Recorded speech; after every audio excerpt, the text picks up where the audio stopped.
अयोध्या नगरी के शिखर और प्रासादों का वर्णन कटे हुए पत्थरों को चुनकर भित्तियां बनाई गई हैं, जिनके ऊपर स्फटिक पत्थर लगाए गए हैं। उनके ऊपर चमकते हुए स्वर्ण पत्र बिछाए गए हैं, जिनके मध्य कांति बिखेरते हुए विविध रत्न जुड़े हुए हैं।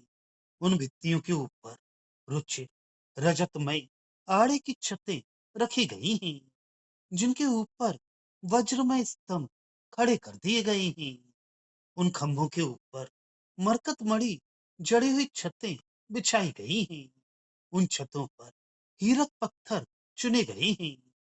स्वर्ण पत्रों और विद्युत के समान चमकते रत्नों से निर्मित सिंह की प्रतिमाएं यत्र तत्र रखी गई हैं। उन सिंहों के ऊपर गोमेदक की छत बिछाई गई है। उस छत के ऊपर एक दूसरी मंजिल निर्मित है। इस प्रकार 7 मंजिलें बनी थी, जो इस भांति विशाल थी, मानो सतपलों के निवासियों के रहने के लिए ही बनाई गई हूँ। शिल्प शास्त्र के अनुसार निर्मित वे स्वर्ण पत्रों से आवृत गोपुर अपनी कांति को ऊपर के सप्त लोकों तक फेंकता है। उस गोपुर पर माणिक्यमय कलश रखे हैं। वह गोपुर ऐसा लगता है मानो भूमि देवी को मुकुट पहनाया गया हो। धवल प्रासाद, जिन पर सफेद कौड़ियों को पकाकर बनाए गए चूने की पुताई की गई है, और जो इतने उज्जवल हैं कि उनके सम्मुख चंद्रमा भी काला दिखता है। ऐसे लगते हैं मानो भयंकर प्रवंजन के चलने से क्षीर सागर से उतंग तरंगे ऊपर की ओर उठाई हों। उन धवल सौधे के ऊपरी भाग में बिंदियों वाले सुंदर कबूतरों के रहने के लिए दरवे कबूतरों के आवास बने हुए हैं, जिनमें सोने के पत्र लगाए गए हैं। धवल प्रसाद पर ये सुनहले ताक ऐसे लगते हैं मानो हिमाचल के शिखर पर अकलंक सूर्य की प्रभातकालीन सुनहरी किरणों के पुंज पड़े हों।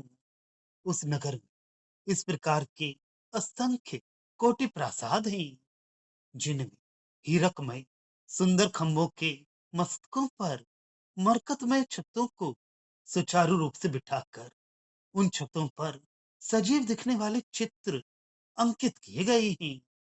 वे प्रासाद ऐसे हैं कि स्वर्गलोक के निवासी भी उन्हें देखकर विस्मित हो जाते हैं।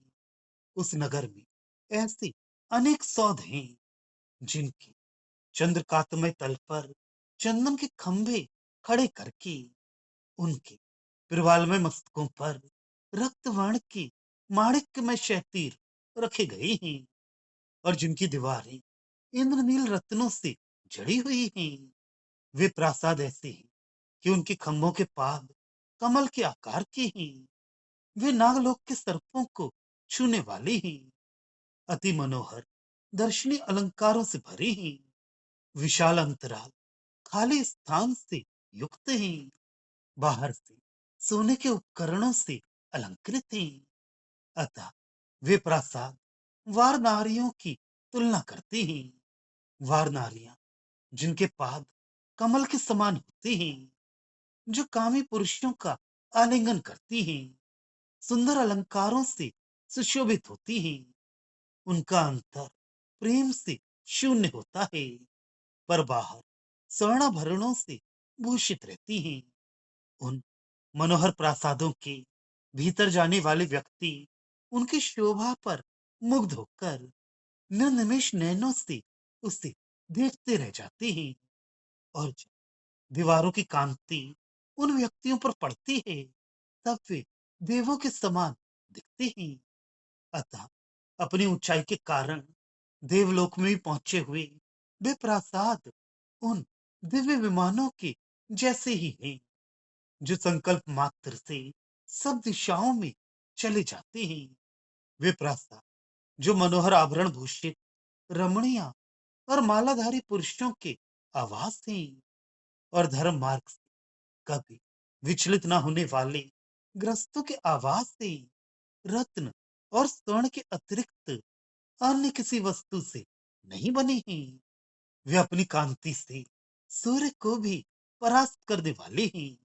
गगन तक उन्नत, अपार संपत्ति से युक्त, अति प्रसिद्ध तथा दैदीप्यमान कांति से पूर्ण वे प्रासाद उस नगर के उन निवासियों के समान हैं जो त्रुटिहीन धर्म मार्ग पर चलने वाले हैं और चक्रवर्ती दशरथ के ही समान गुण वाले हैं।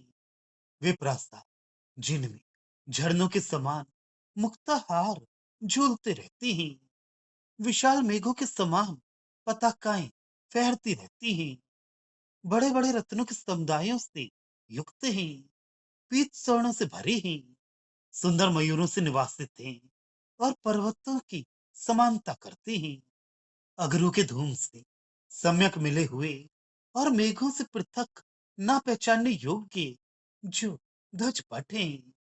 उनके साथ खड़े हुए दीर्घ दंडों के सिरों पर स्थित त्रिशूल इस प्रकार चमकते हैं जैसे दिन के समय कौनती हुई बिजलियों की पंक्तियां हों।